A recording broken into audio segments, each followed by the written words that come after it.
Hello, everyone, and welcome to Locked On Flames. The win streak is no more after the Flames fall flat on their face in a 7-1 loss to Vancouver, but they pick right back up with a 7-3 win over the Wild. How do they do it? More here on Locked On Flames.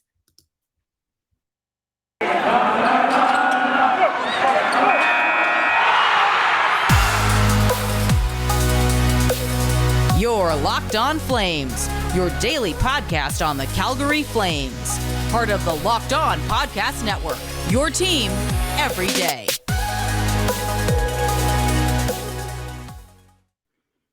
Hello, everyone. Thank you so much for tuning in to today's episode of Locked On Flames. I'm your host, Jess Belmosto of the Metropolitan Riveters Public Relations team, and today's episode is brought to you by BetOnline. BetOnline has you covered this season with more props, odds, and lines than ever before. BetOnline, where the game starts. I hope you're having a great day today. Thank you so much for making Locked On Flames your first listen of the day. You can find us on a number of platforms, your favorite or preferred streaming platform, wherever you get your favorite podcasts. And of course, we are free 99 on YouTube as well. It is so humbling to lose a game in the fashion that the Flames did when they lost to the Canucks. I think that it is a nice slice of humble pie after, you're getting a little too hot, a little too confident, a little too comfortable and cocky. The Canucks will tone it right back down for you. And you know what? Losses are inevitable. I believe it was Blake Coleman who had a quote that said something like, as much as you want to go out there and win every single game, it's unrealistic. And I think that is perfect. It's putting it into perspective. And I think that a lot of Flames fans know that you can't go out there and win every game the same way that you can't go out there and lose every game. It's just impossible. So, everything I talked about last week in regards to the special teams and the offense being elevated and special teams being more, cohesive and elevated just backfired.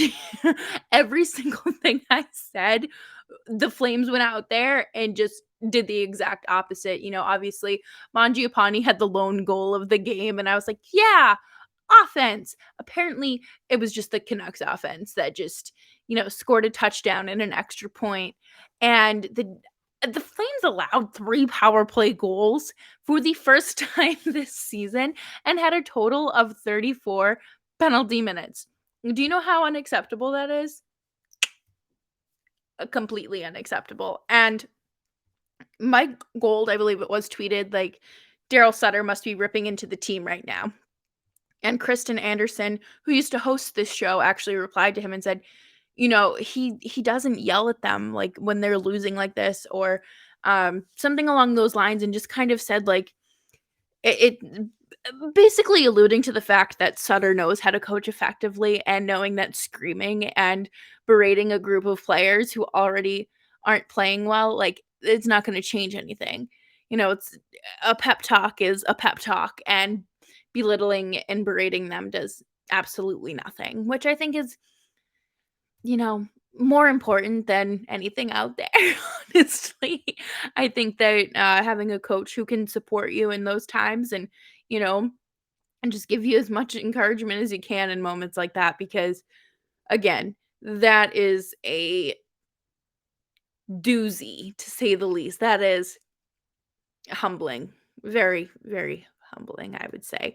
But I honestly, after the game, I felt very like deflated and just kind of like, "Meh," it's not perfect. Especially to lose in that fashion is just incredible. It honestly reminded me of this time last year when they were getting beat up by the Ottawa Senators, and it was ugly loss after ugly loss, and everyone was just kind of like, when is Jeff Ward getting fired? Like, when do we draw the line? And I think it was, a decision that was made kind of early on, and then they were able to get Sutter to come back, and, be their guy. So it just took a little bit more finalizing, and oh, we're going to have a whole Daryl Sutter episode later this week because we are approaching the 1 year with our coach, and I want to give him a little cupcake with a little candle that says 1 for his first anniversary with this team. But, I think that it is very easy to kind of harp on these losses, especially when you lose in such a way that is discouraging, that is not a true reflection of how this team plays, because you know that they can go out there and score 7 goals themselves. I mean, they did it against the Wild. They do it all the time. They beat the Panthers. They beat up on the Columbus Blue Jackets. They can go out and score. It's just a matter of them doing it when they need to. Um, but a loss is a loss, it doesn't have the same negative, gross feeling that last year's did, because, you lose 1 and then all of a sudden you're losing 6 in a row. This year, you lose 2, 3, meh, whatever. You're on to the next short win streak or whatever the case may be.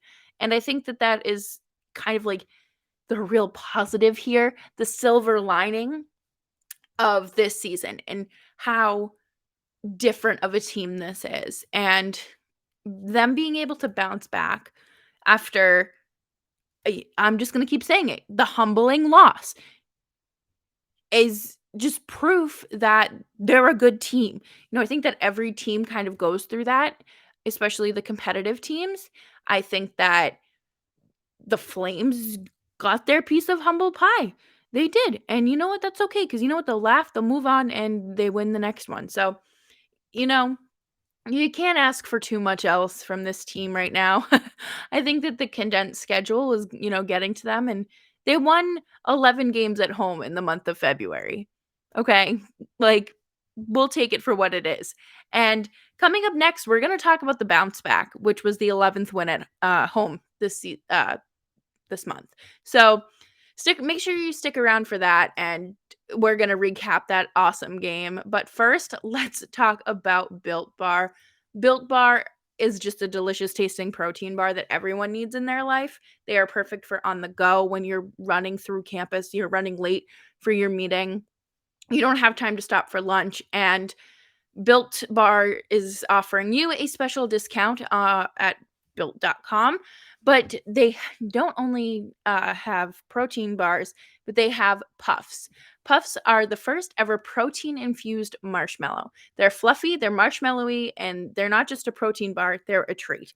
They are great for anyone who enjoys eating like poorly but still wants to eat well. They are 100% they're covered in 100% real chocolate.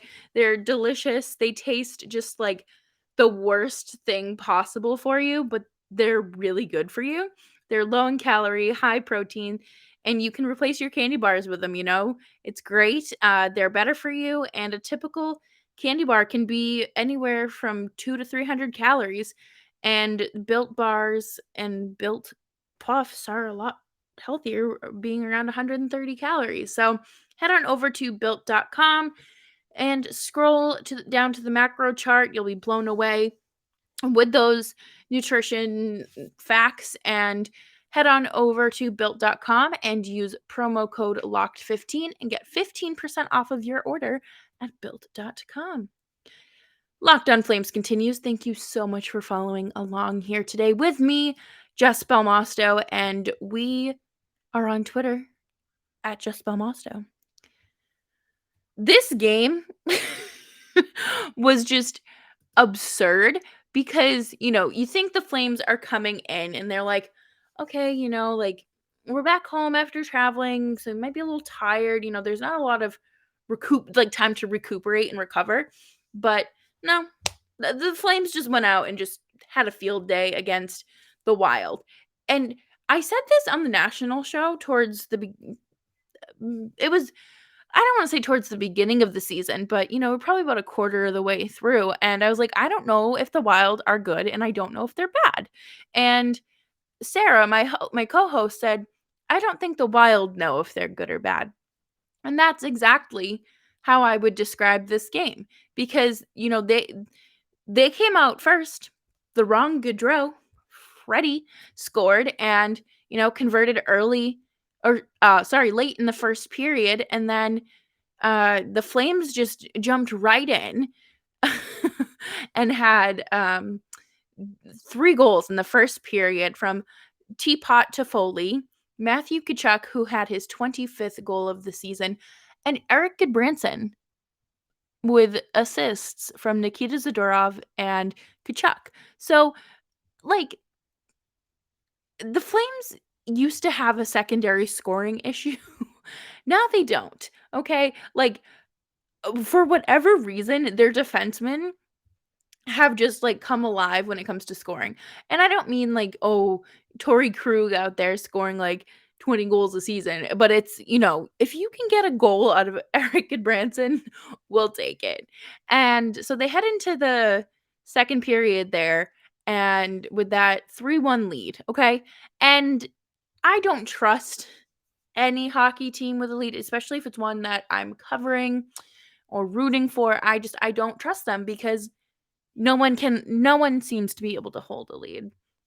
Mangiapane puts an even bigger dent in things with his 27th goal of the season, okay?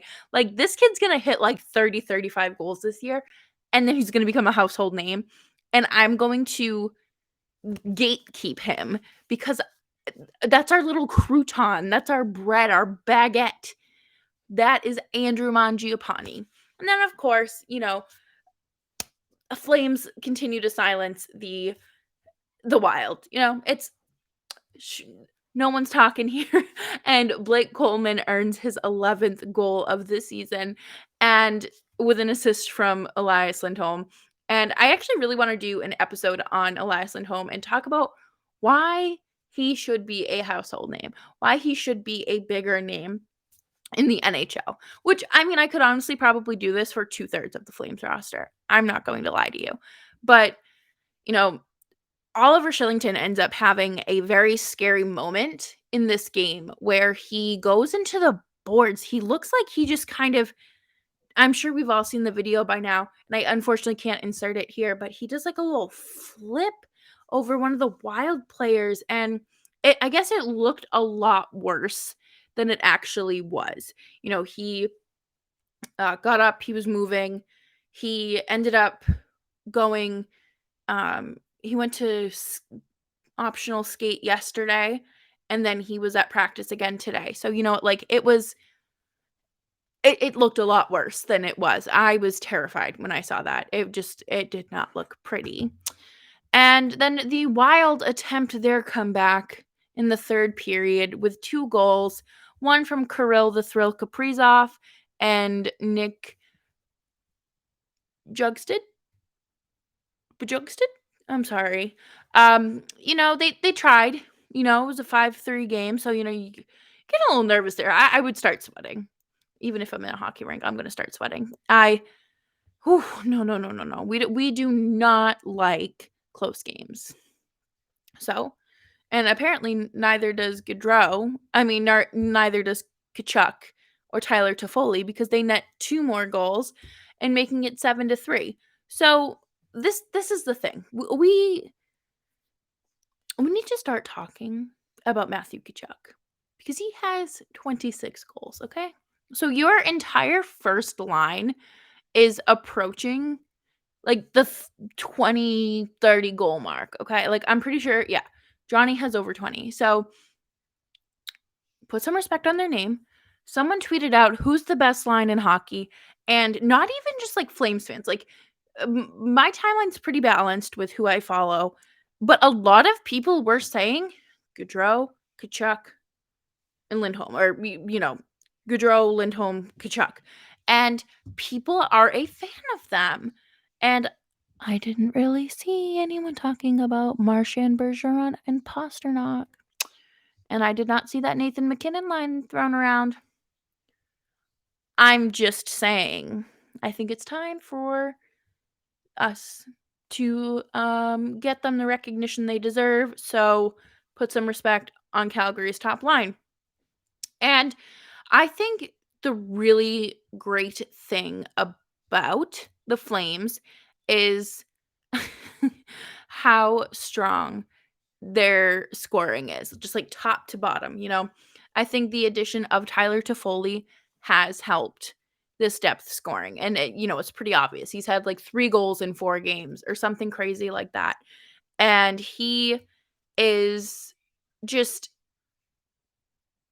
first of all, he deserves better line mates. So if these Bruins fans who want to talk about how bad they missed 2011 want to come and take uh what's his face, Milan Lucic back, go ahead, take him.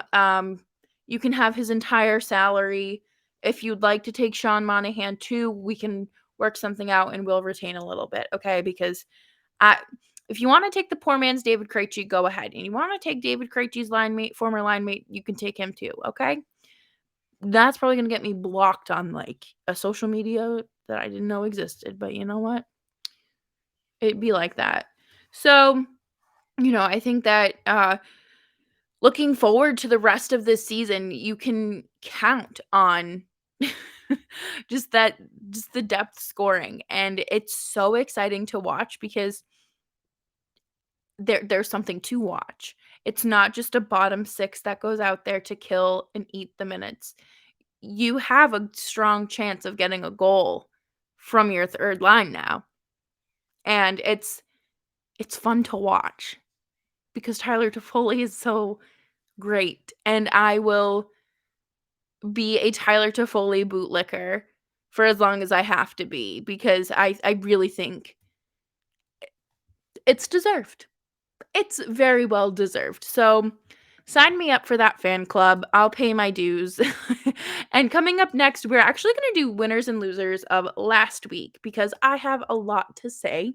And this is the place where we talk a lot. So, but before we can do that, I need to talk to you about BetOnline. BetOnline has it remains the best spot for all your sports scores, podcasts, and news this season.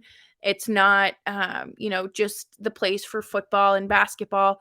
It is home to hockey, boxing, UFC, and just even, March Madness is coming right around the corner. So you're going to want to start checking out, we'll have a bracket, I think, in, a week. And it's going to be really exciting. I truthfully don't know who to root for in men's basketball, but I know that I will be rooting for UConn, especially with Paige's return. So for the women's. So head on over to betonline.net for your latest odds, totals, player performance props, and where the next fired coach may land. Head on over to the website today or use your mobile device to learn more about the trends and action. BetOnline, where the game starts. Well, have you subscribed to us on YouTube and turned on your notification bell? What are you doing? What's the holdup? What, like, do I have to put the listeners who aren't subscribed as my winners or my losers of the week? Casual bullying works, I'm telling you.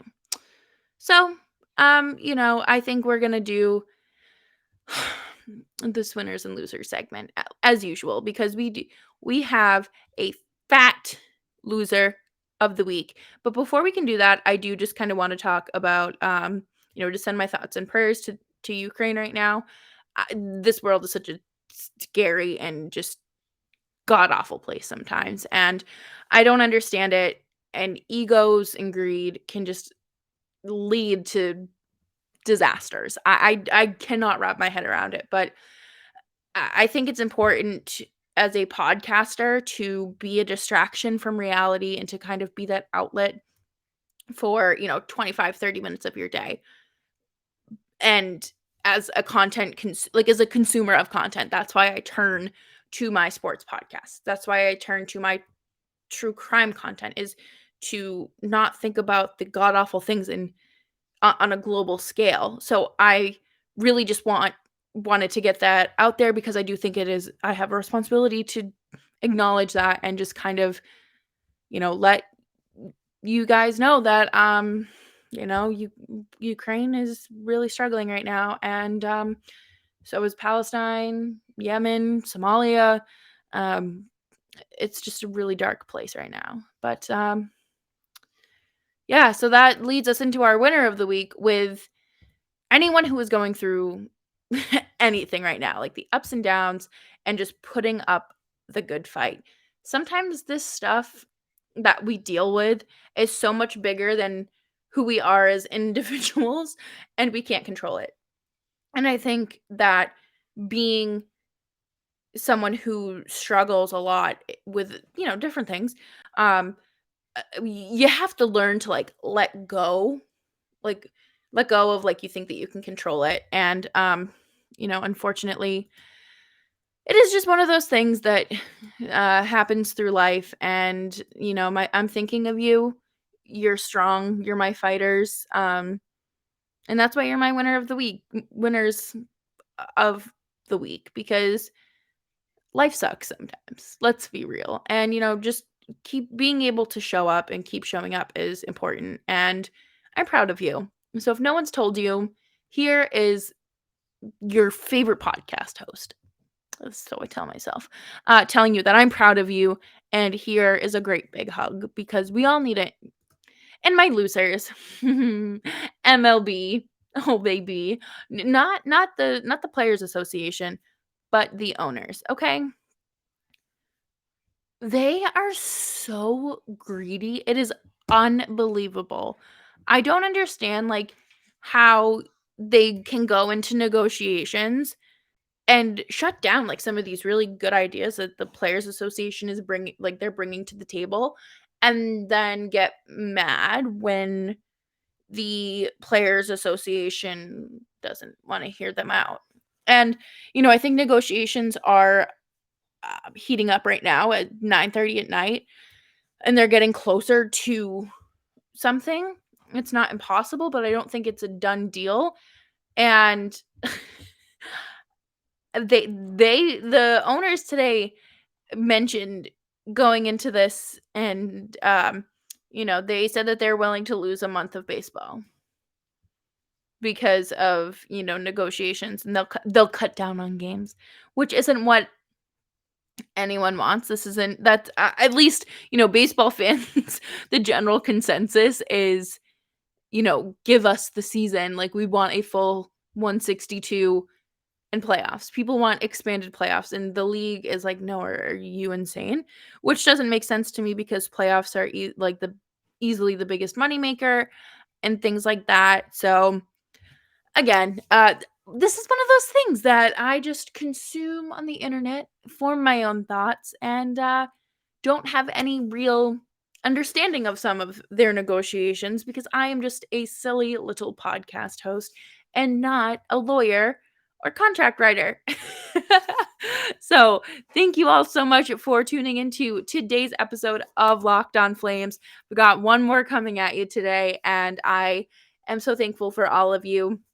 Remember to take care of yourself, protect your peace, remember your worth, and subscribe to Locked On Flames wherever you get your podcasts.